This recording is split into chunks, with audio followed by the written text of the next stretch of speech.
सर्वांना नमस्कार।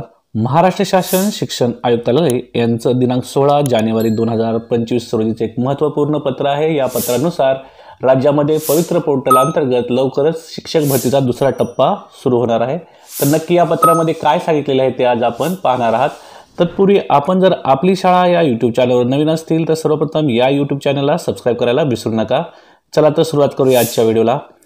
महाराष्ट्र शासन शिक्षण आयुक्तालय दिनांक 16 जानेवारी 2025 रोजीचे हे पत्र आहे। प्रति विभागीय शिक्षण उपसंचालक सर्व विभाग, 2 शिक्षणाधिकारी प्राथमिक माध्यमिक जिल्हा परिषद सर्व, 3 शिक्षणाधिकारी महानगरपालिका संबंधित, शिक्षण निरीक्षक पश्चिम उत्तर दक्षिण बृहन्मुंबई, प्रशासन अधिकारी मनपा नगर परिषद संबंधित।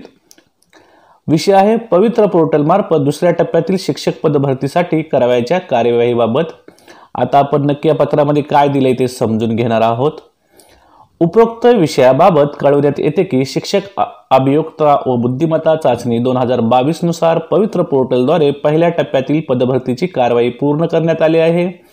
दुसऱ्या टप्प्यातील पदभरती करता शासन निर्णय दिनांक 10/11/2022 नुसार पुढील कार्यवाही करायची आहे। संदर्भ क्रमांक 3 येथील शासन निर्णय दिनांक 14/1/2025 नुसार पवित्र पोर्टलद्वारे शिक्षक पदभरतीसाठीच्या ऑनलाईन कामे करता प्रशासकीय मान्यता प्राप्त झाली आहे आणि त्यानुसार स्थानिक स्वराज्य संस्था व खाजगी व्यवस्थापनाला पोर्टलवर जाहिरात नोंद करण्याची सुविधा दिनांक 20 जानेवारी 2025 रोजी सुरू करण्यात येणार आहे। म्हणजे यापूर्वी जी आपली शिक्षक भरती पहिला टप्पा पूर्ण झालेला आहे पवित्र पोर्टलद्वारे, त्यानुसार आता लवकरच दुसरा टप्पा सुरू होणार आहे आणि त्याबाबतची जाहिरात देण्यासाठी स्थानिक स्वराज्य संस्था असतील किंवा खाजगी व्यवस्थापनाला दिनांक 20 जानेवारी 2025 पासून त्याबाबतची सुरुवात होणार आहे।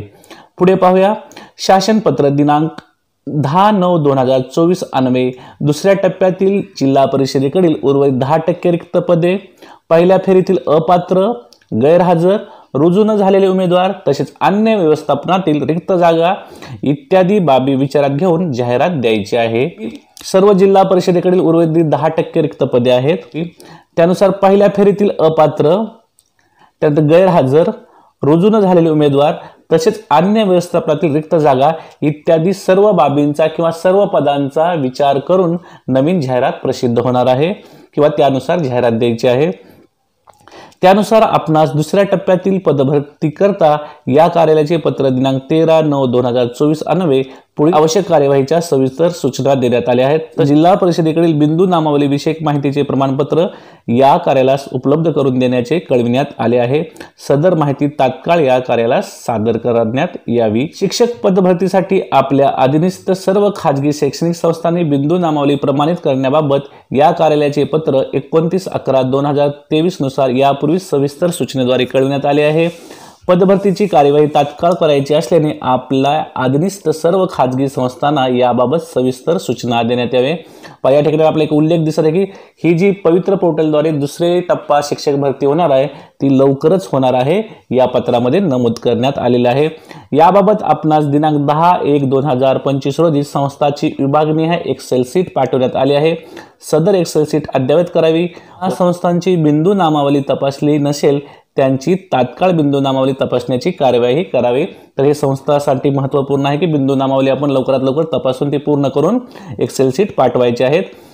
तसेच बिंदू नामावली प्रमाणित करण्याकरता नोडल अधिकारी यांनी आवश्यकतेनुसार तात्काळ विशेष शिबिराचे आयोजन करून सर्व खाजगी शैक्षणिक संस्थांची बिंदू नामावली अद्ययावत करून रिक्त पदे भरण्याकरता सविस्तर कार्यवाही करायची आहे। तर या पत्रानुसार आपल्याला समजते की राज्यामध्ये शिक्षक भरतीचा जो दुसरा टप्पा आहे पवित्र पोर्टलनुसार तो लवकरच सुरू होणार आहे। त्याबाबतची जाहिरात लवकरच प्रसिद्ध होणार आहे।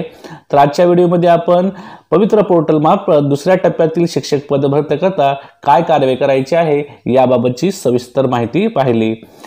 मला आशा आहे तुम्हाला सर्वांना हा व्हिडिओ नक्कीच आवडला असेल। तुम्हाला जर हा व्हिडिओ आवडला असेल तर आपली शाळा या YouTube चॅनलला सबस्क्राइब करायला विसरू नका।